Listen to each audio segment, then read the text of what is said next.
আসসালামু আলাইকুম। তো আমি গুগল ম্যাপে হচ্ছে প্লেস খুঁজতেছিলাম যাওয়ার মতো।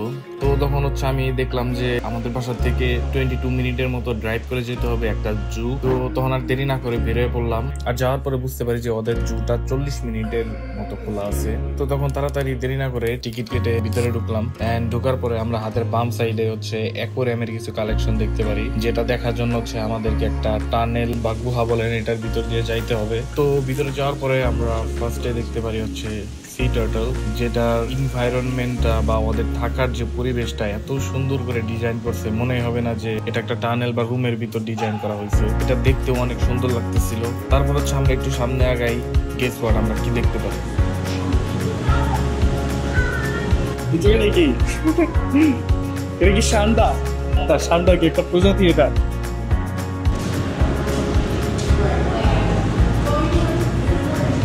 তো আমি হচ্ছে এখন এটা খেয়াল করলাম যে এখানে হচ্ছে কোনটা কোন প্রাণী এটা হচ্ছে ডিটেল দেওয়া আছে। যেমন এখানে হচ্ছে আমরা কি করতে পারছি, তো এখানে হচ্ছে নাম হচ্ছে সাইলেন্ট নিচে বাহ বাহ। এখানে প্রত্যেকটা অ্যানিমেলের থাকার জন্য যে এনভায়রনমেন্ট দরকার একদম সেভাবে সেই এনভায়রনমেন্ট গুলাই ডিজাইন করছে। মানে দেখতে এত সুন্দর লাগতেছিল, অনেক ভালো লাগতেছিল।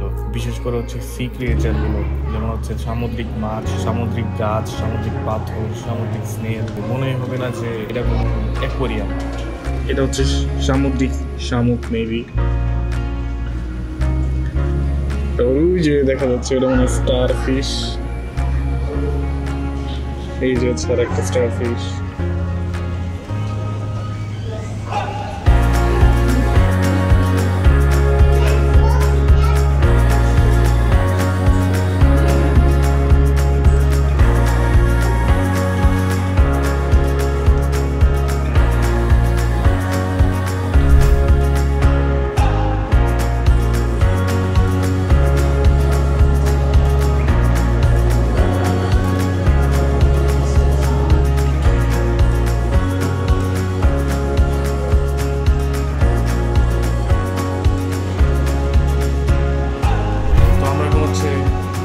থেকে দেখে বেরিয়ে আসলাম, ভালোই লাগলো অনেক।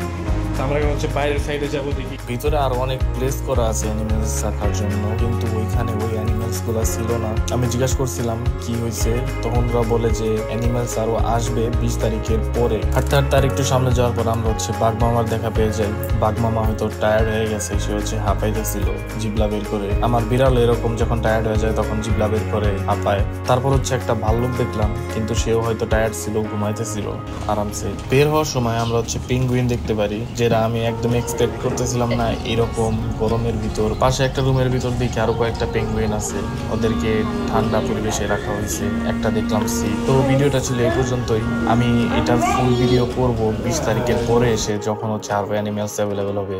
তো সবাই ভালো থাকেন। আসসালামু আলাইকুম।